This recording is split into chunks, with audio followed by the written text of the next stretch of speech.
Everybody seems to say that dog is man's best friend. I'm not sure how much I personally agree with that statement. As some of you might remember, I'm a cat person.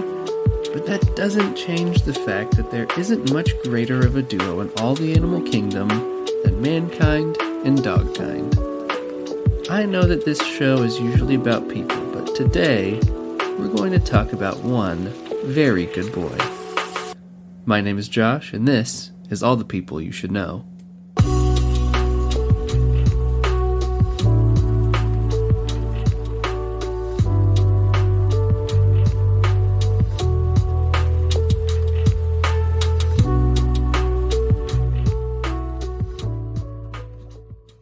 Hey everybody, good morning. Thank you for listening today. As always, there's going to be some announcements and updates at the end of the episode, so please stick around for those.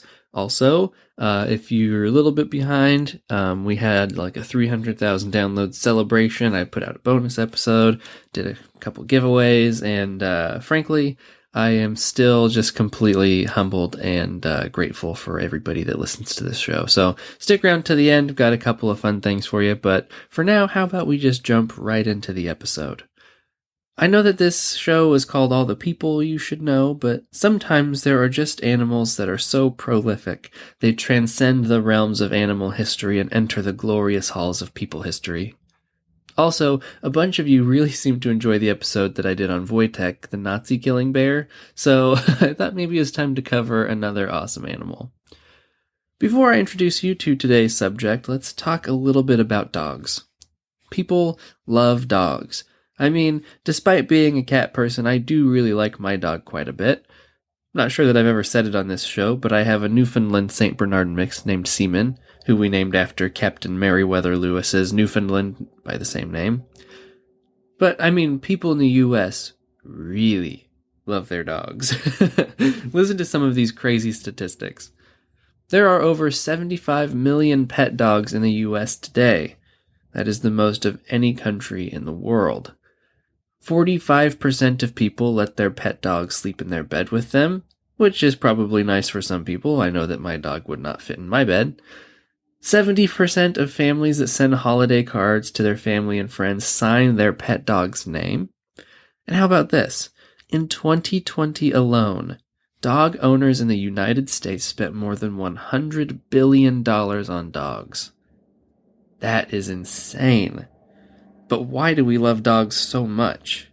This is just my observation, and I did read a couple of articles that seemed to, at least in part, solidify my theory. But I think that we sort of project the best versions of humanity onto dogs. We sort of romanticize them and view them as the best of what we can be, even though they aren't necessarily human.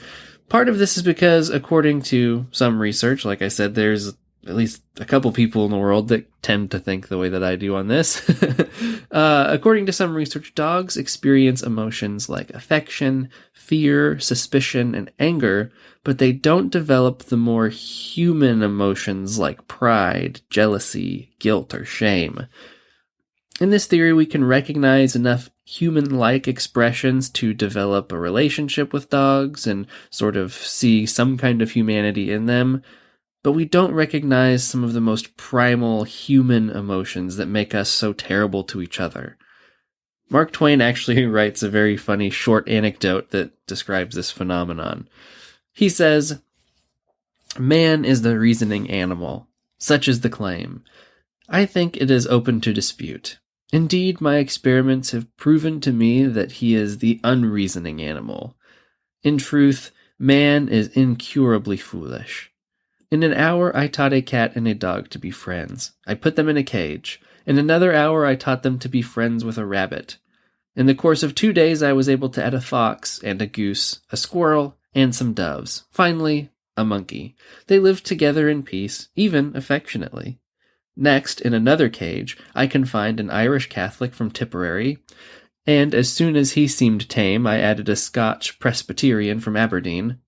Next, a Turk from Constantinople, a Greek Christian from Crete, an Armenian, a Methodist from the wilds of Arkansas, a Buddhist from China, a Brahmin from Benares, finally a Salvation Army colonel from Rapping.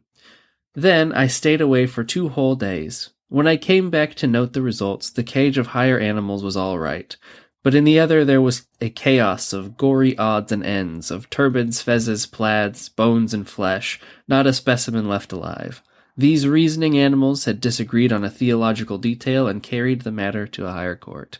I mean, that's a pretty, it's a pretty entertaining way to look at our sort of own humanity and also, to compare ourselves to the, Mother Nature. Now, I don't necessarily agree with all of that. I tend to not romanticize animals in the way that many people seem to, because at the end of the day, even the most domesticated animals could return to their wild state if the situation warranted. Luckily for them, we have a pretty strong affinity for our animals, so I doubt that will happen, at least, hopefully most of the time, but Mark Twain is certainly an entertaining writer. It's commonly thought that people first domesticated wild dogs to be pets around 15,000 years ago in the Middle East. However, some more recent scholarship suggests that people might have actually domesticated dogs as long as 30 to 40,000 years ago in sort of the more Nordic part of Europe. Now, both of those would be crazy, and really regardless of whichever one is correct, it seems like dogs have been a part of the lives of humans in one way or another since modern humans have existed. Now, I'm not going to cover the entire history of dogs, or every dog breed, because obviously that is a different kind of podcast, but I am going to briefly talk about the history of one breed specifically. High in the Swiss Alps, in a particularly dangerous area, there sits a monastery. Of this monastery, the Paris Review says, "The 50-mile stretch on which the hospice sits was treacherous in every season, with oft blinding snowfall, potential avalanche, and a persistent stream of alpine marauders. It was all this peril that led the 10th century monk Bernard de Menthon to establish a snowy shelter that would feed and protect pilgrims on the road to Rome. Some say that Saint Bernard fought a devil to get the hospice built on top of the rock, as depicted in the centuries of iconography that puts him against a snowy backdrop holding a demon on a leash. Though he chained the demon above the pass, thus controlling its mayhem, the demon did not disappear. Instead, it clung to the mountain, bringing its white death down on passers-by for eternity. 700 years later, and the monks of St. Bernard began breeding companions to advance their mission." That's right. We are talking about a St. Bernard named Barry. Now, to be completely technical, Barry was actually sort of a proto-St. Bernard. He was a bit lighter and smaller than what you probably think of today when you see an image of a St. Bernard, or maybe if I asked you to think about what a St. Bernard looks like. In fact, Barry probably really wasn't a St. Bernard, at least as we know them today. Barry's breed actually didn't have a name while he was alive. Some people who wrote about Barry referred to him as an Alpine Mastiff. And there was a breed called the Alpine Spaniel that was around, but from my research, it didn't really seem like Barry was one of those either. If I had to describe Barry, I would say that he has the face of a St. Bernard, but maybe the body of a muscular Labrador with kind of a medium shaggy hair. Now, Barry actually has a pretty interesting story, but before we get to that, I'm going to pause just for a minute or two to throw in some ads because we've got bills to pay. So hang tight for a couple minutes. We'll be right back with the rest of Barry's very cool story. Okay, we're back. Sorry about that, guys. Like I said, we've got bills to pay, and just by listening to those ads, you help do that. So much appreciation. Sorry that ads suck, but you gotta do what you gotta do. Okay, so back to Barry. He's actually got a pretty interesting biography, particularly for a dog. So it's thought that there was some dogs of a breed that we're not exactly certain, were taken to the Great St. Bernard Hospice in the 1600s, where they were cared for and bred by the monks and were likely used as watchdogs or companions. Now, I haven't really been able to prove this outside of a written account, but British journalist Thomas Byerley wrote this about what happened to Barry's family. The breed of dogs kept by the monks to assist them has long been celebrated for its sagacity and fidelity. All of the oldest and most tired of them were lately buried, along with some unfortunate travelers under an avalanche, but 3 or 4 hopeful puppies were left at home in the convent and still survive. One of those lucky puppies was Barry. Now, Barry wasn't used as a watchdog. Perhaps that's what his family was used for, but after they were all allegedly, lost in an avalanche, Barry was trained as a rescue dog, and as it turns out, that is exactly what Barry was meant to do with his life. Thomas Byerly continues by saying, "The most celebrated of those was a dog called Barry.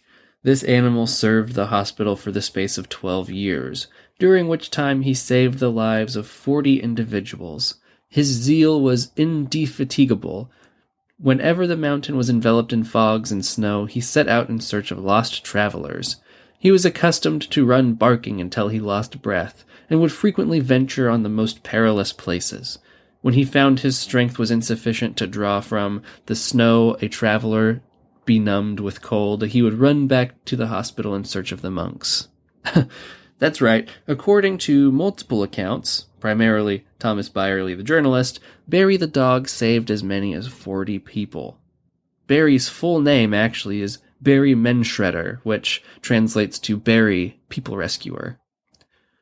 Barry had almost this supernatural ability to find people who had become lost for one reason or another, and here are some highlights for Barry's alleged career as a people rescuer. It's said that Barry could find people trapped under a cart and overturn it and dig them out, or somehow free them and bring them back to the monastery for treatment. It's also said that Barry would find people who were nearly frozen to death and he'd lay on top of them until they were warm enough to move again. Barry also allegedly would find lost and snow-blind pilgrims and guide them back to the monastery. It's even said that Barry once found a toddler who was hiding in an ice cave after his parents died in an avalanche. The legend says that Barry tossed the little child on his back and hauled him to the monastery, which is an incredible story. Now, the monks of Great St. Bernard Hospice had a super dog, but they had a problem. They had all but lost their entire flock of dogs that had come before him. So to keep with the tradition of dog breeding, the monastery brought in a bunch of Newfoundlands, as they thought that the extra size and fur might help them become better rescue dogs. And the result of breeding whatever breed Barry was with the Newfoundlands resulted in what we know today as the St. Bernard. Barry lived at the monastery for about 12 years, and then, as a reward for being such a good boy, he was allowed to retire. He went to the Swiss city of Bern, where he lived out his final days in luxury with a fat belly and gray hair. Now, this is where the story of Barry the dog actually gets a little complicated. You see, Barry is a legend. Not literally. I mean, there actually was a rescue dog named Barry who lived at St. Bernard Hospice in the Swiss Alps, and he did actually rescue a bunch of people. But the legends that formed around Barry highlight one of the most challenging parts about doing any kind of research, whether it's historical, political, or otherwise. When given the option of publishing the facts or publishing the legend, many people publish the legend. You see, if you look up Barry the dog, you'll probably read that he died in the Alps during a heroic rescue when a snow-blind soldier of Napoleon's army mistook him for a wolf and ran him through with a bayonet. That's verifiably false. We know that's false because when Barry died, he was immediately stuffed by a professional taxidermist and has been in a museum basically ever since.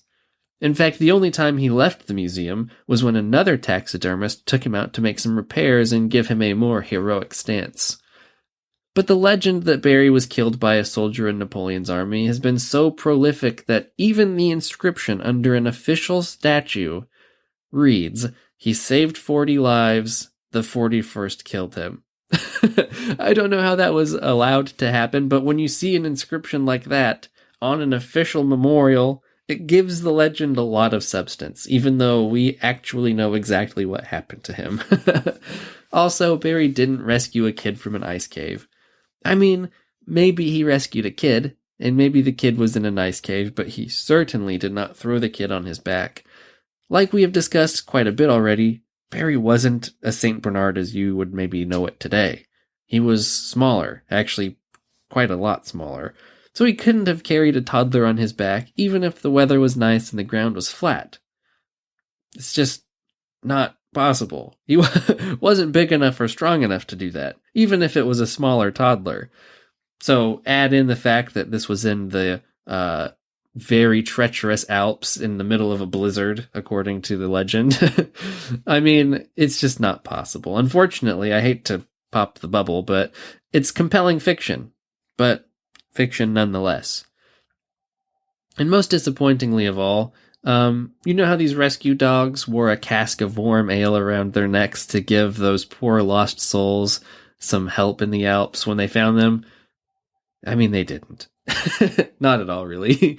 I mean, I've seen people speculate that perhaps they had maybe little saddle pouches with some bread or water in them, but rescue dogs never wore a cask around their necks. And we actually have Barry to thank for this myth. I mean, Barry himself didn't perpetuate the myth because he's a dog. A guy named Peter Shetland, who was apparently an animal psychologist, whatever that is, wrote this little passage about our favorite good boy Barry. He says, "The best of dogs, the best of animals is Barry." Come celebrate Lowe's first annual Spring Fest and give your lawn the look it deserves with 5 bags of premium mulch for $10 or 3 19.3-ounce Bonnie vegetables and herbs for $9. Spring Fest, a festival of fun and savings for your garden and total home, in-store or online. Lowe's, home to any budget, home to any possibility. Offers valid through 4/21 while supplies last. In-store only. Selection varies by location. U.S. only, excluding Alaska and Hawaii. You used to leave the convent with a basket round your neck into the storm, the most insidious snow. Each and every day you examined the mountains searching for unfortunates buried under avalanches. You dug them out and brought them back to life by yourself, and when you couldn't, you rushed back to the convent, signaling the monks for help. You resurrected people. Your tenderness was so easy to communicate that the boy you dug out had no fear to let you bring him, holding onto your back to the hospice. It's lies. All of it's lies. Everything I just read is a lie. So we don't even actually know what Barry looked like. I know you're thinking, like, Josh, you just spent 5 minutes telling us exactly what Barry looks like. What do you mean we don't know what he looks like? Well, to answer all of your concerns, the taxidermist that first preserved his body actually shaved down the skull to make him look more pious. Whatever that even means. Like, does a dog having a round head mean that they aren't devoted to God? Can a dog even be devoted to a deity? Like, I just don't understand the methodology there. And that first taxidermist actually did such a bad job that the second taxidermist had to basically recreate Barry's coat. So when we look at Barry, which you can do if you go to the museum in Bern, I forget which museum it was, I didn't write it down because I'm not a professional, apparently. But apparently if you go to the museum in Bern, you can see Barry, kinda, with a recreated coat and a misshaven head. So, I mean, you're looking at more so a weird college art project than an actual taxidermy dog, but I mean, it is at least something to look at. I mean, and let me be clear, Barry was a rescue dog. He did rescue people. That much I can verify. Perhaps even as many as 40. That actually doesn't necessarily seem to be in question. But everything else is, at minimum, an exaggerated retelling of what actually happened. Barry has been featured in children's books, a Disney animated special from the 70s, and has been the subject of many poems. He's a national hero in Switzerland and the subject of many monuments.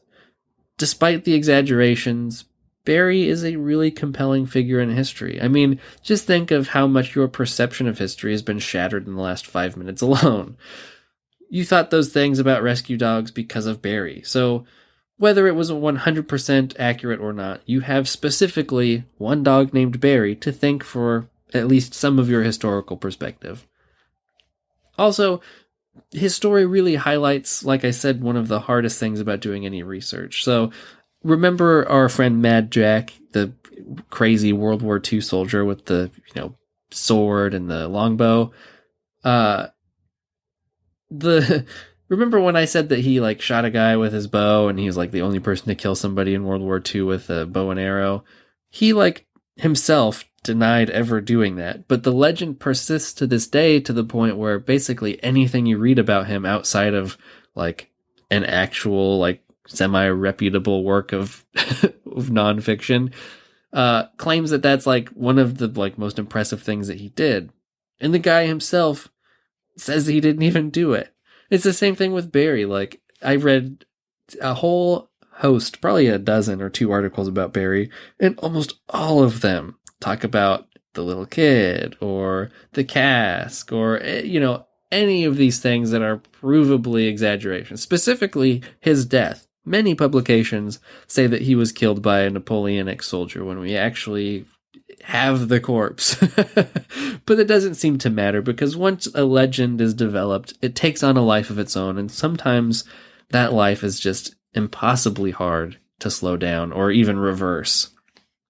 So, to this day, the Saint Great Bernard, that's not true. To this day, the Great Saint Bernard Hospice breeds dogs. Actual Saint Bernards now.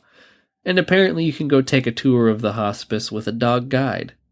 How fun is that? I mean, it is kind of fun, but it's also like, if, you know, as somebody who very nearly has a history degree, it's a little discouraging to know that a dog can be an effective docent, but, you know.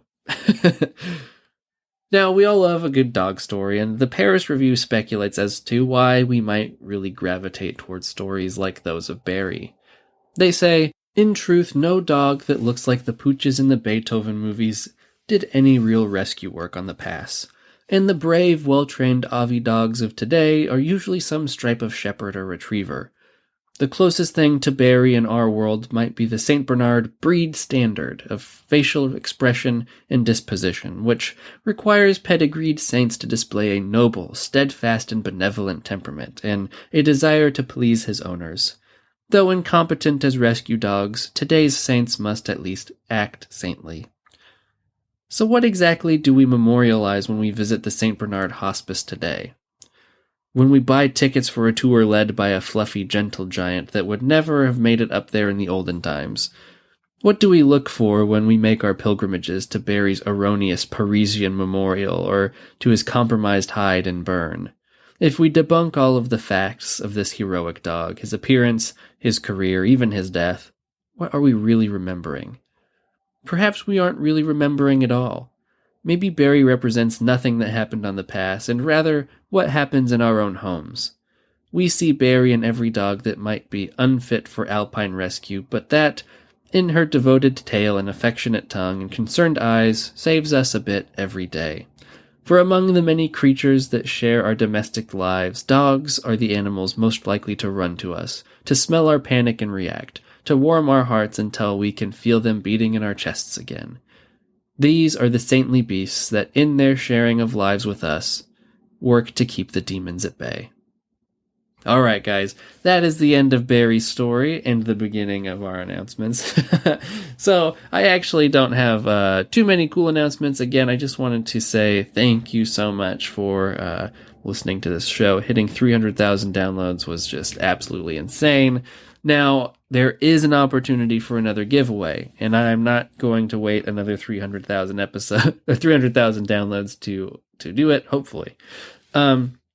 If you go to patreon.com /allthepeoplepod, that's patreon.com /allthepeoplepod, and subscribe for as little as $1 a month, you will be you'll push us closer to our goal of 10 patrons. Now, 10 patrons is not very many, especially, I guess, depending on your metric. But when I get to 10, I'm going to do another giveaway among the patrons. So if you want to be entered in that for as little as $1 a month or 2 Starbucks coffees per year, you can be a part of a fun community now. I will readily admit I am very bad at posting over there. There's not a ton of bonus content available for you. That's mostly because my life is a nonstop cycle of doing homework until I feel like my brain's going to explode, and then getting up early to go to work and writing for this actual show. So I'm not great at posting bonus stuff over there. I'm going to try to start maybe adding in putting the episodes over there ad free. I haven't really figured that out yet. I thought I did, and then I ran into a technical difficulty or two. So I'm working on that part. I also want to start doing some casual behind the scenes episodes, because there's always a little bit of research that gets chopped out of the episode just because it's not, directly related to the person that I'm covering or, what have you. So there's a little bit of that I would love to share with you guys on that platform. And I'm working on fitting more of it into my life. The big benefit, though, is that there is a Discord server, should you choose to accept it.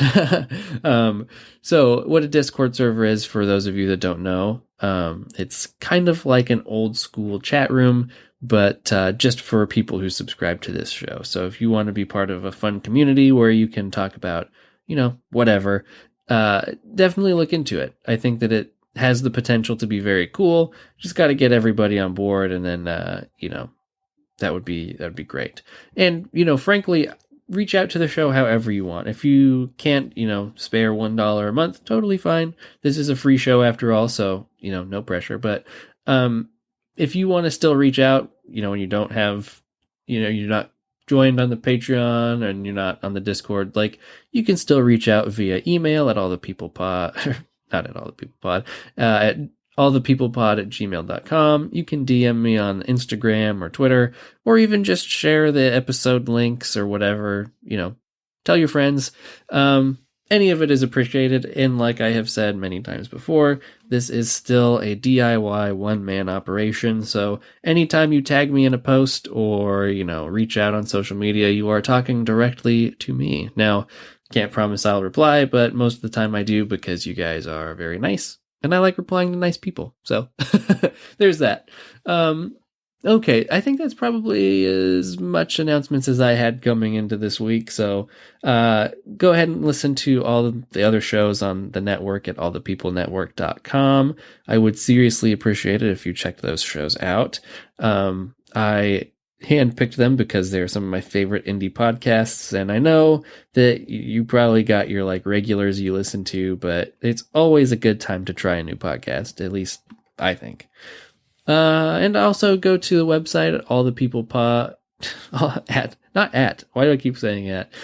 Visit the website, allthepeoplepod.com. There's going to be a transcript of this episode eventually, probably later today, maybe tomorrow morning. And, working on linking the new merch store. I actually, I guess that is one more announcement. I made a new merch store on a service that is better for creators. So, if you want a cool shirt or a coffee mug or a sticker to put on your Toyota Prius, it's all over there. Also, hey, by the way, there's a skateboard available with the show's logo on it. Why did I do that? I don't know. But it's available, and if you buy the skateboard and then take a video of yourself doing a sick kickflip and tag me in it, I will let you pick anybody you want me to cover. I might, that might even be worth 2 episodes.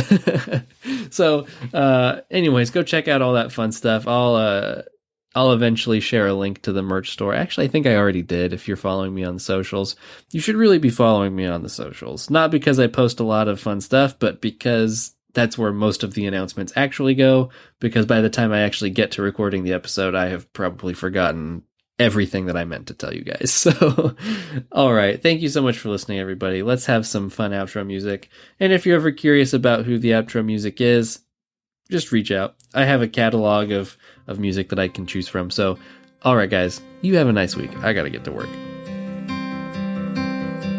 Darling, I know it's hard to let go. Soon I will hold you again. Longer days when I'm away, but we'll both pretend to be bold. Darling, I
my